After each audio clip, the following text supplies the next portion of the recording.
Hello guys, আশা করি আপনারা সকলে ভালো আছেন। আজকের এই ভিডিওর মাধ্যমে আমি আপনাদেরকে দেখিয়ে দিব ফাইল এক্সটেনশন ভাইরাস কি এবং কেন এটা আপনারা জানবেন এবং কিভাবে এটা কম্পিউটারে কাজ করে।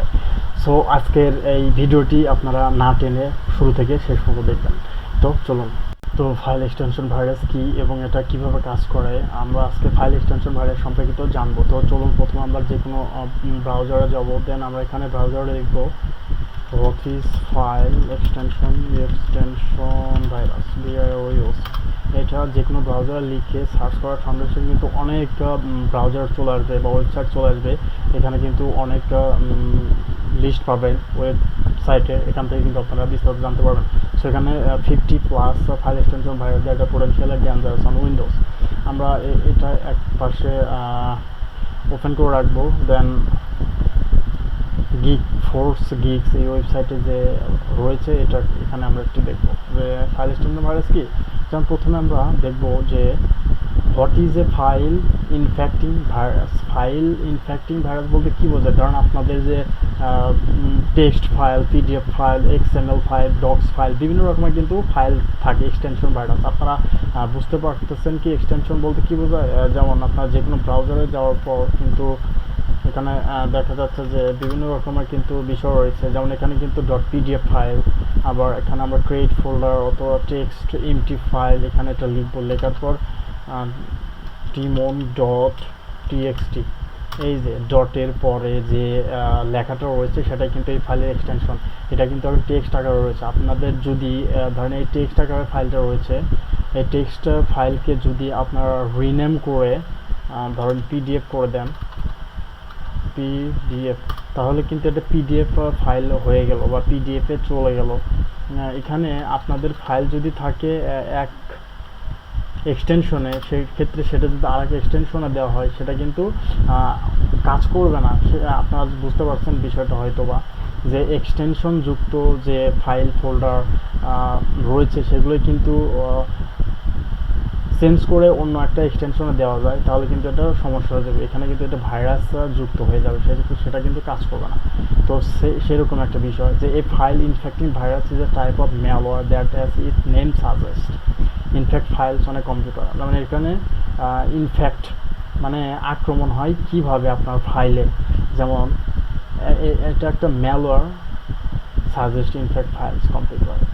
It inserts malicious code into the files it targets, which can include execute files, .exe, dynamic link library files, .dll, and sometimes documents. When an infect file is opened or executed, the virus code is run, leading various potential outcomes depending on the যেমন file যে ইনফেক্টিং হয় বা extension change হয়ে যায়, extension attack. Extension ভাইরাসটা হলো আপনার file বা যে রিয়েল এক্সটেনশন রয়েছে সেটা যে কোনো ম্যালিসিয়াস কোড দ্বারা অ্যাটাক করে আপনার পুরো সিস্টেম বা পুরো কম্পিউটারে যে ফাইল রয়েছে, এক্সটেনশন রয়েছে, সেটা নির্দিষ্ট একটা ভাইরাস বা স্পেসিফিক যে ভাইরাস রয়েছে ম্যালওয়্যার, সেই অনুযায়ী কিন্তু এক্সটেনশন হয়ে যাবে। এটা কিন্তু আপনার ইচ্ছা করলে ওপেন করতে পারবেন না।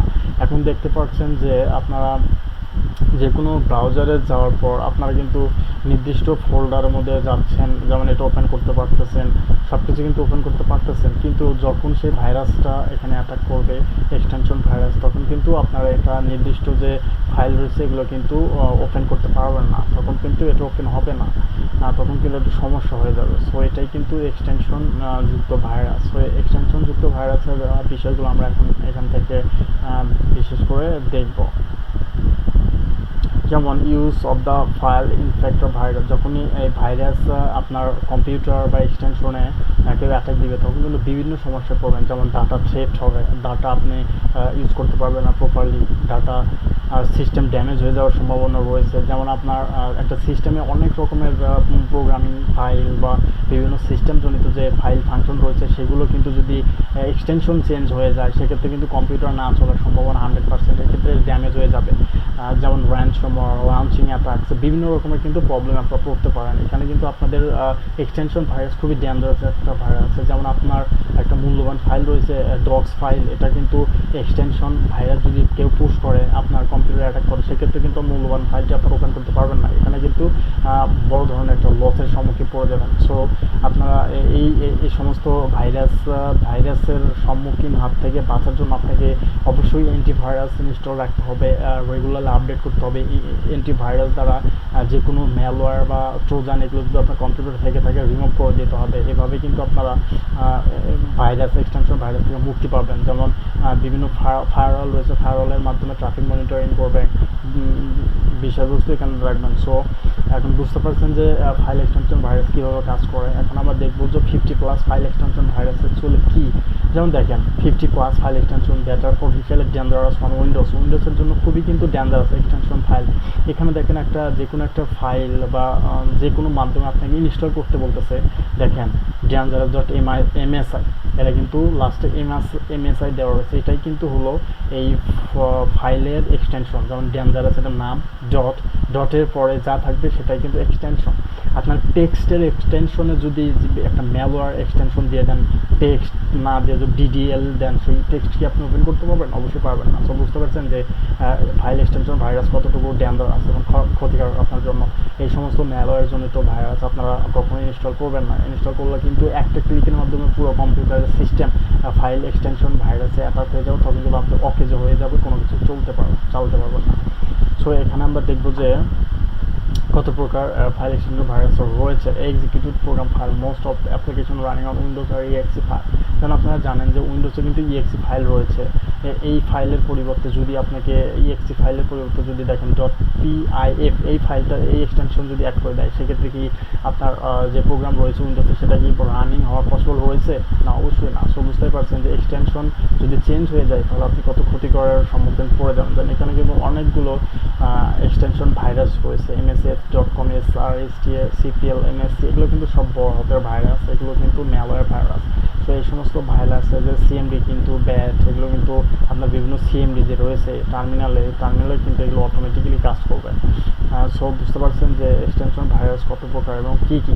যেমন এখানে আপনার ডক্স ফাইল রয়েছে, এখানে এক্সাম্পল সহকারে দেখিয়ে দিয়েছে। example.docs, আপনার একটা ডক্স ফাইল রয়েছে, এটার ফাইলটার যদি এক্সটেনশন চেঞ্জ করে দেয়, DCM যদি হয়, এটাকে আপনি ওপেন করতে পারবেন বা ইউজ করতে পারবেন? অবশ্যই পারবেন না। সো এখন বুঝতে পারতেছেন যে এই এক্সটেনশন ভাইরাস কতটা মারাত্মক ক্ষতিকর আপনাদের জন্য। সো এই সমস্ত ভাইরাস বা এক্সটেনশন ভাইরাসের হাত থেকে রক্ষা পাওয়ার জন্য আপনাদের অবশ্যই অপরিচিত বা কোনো কিছু ইনস্টল বা ডাউনলোড করা যাবে না, এবং প্রপার ওয়েতে অ্যান্টিভাইরাস ইনস্টল করে রাখতে হবে, অ্যান্টিভাইরাস সেট আপ করে রাখতে হবে, সব সময় আপডেটে রাখতে হবে।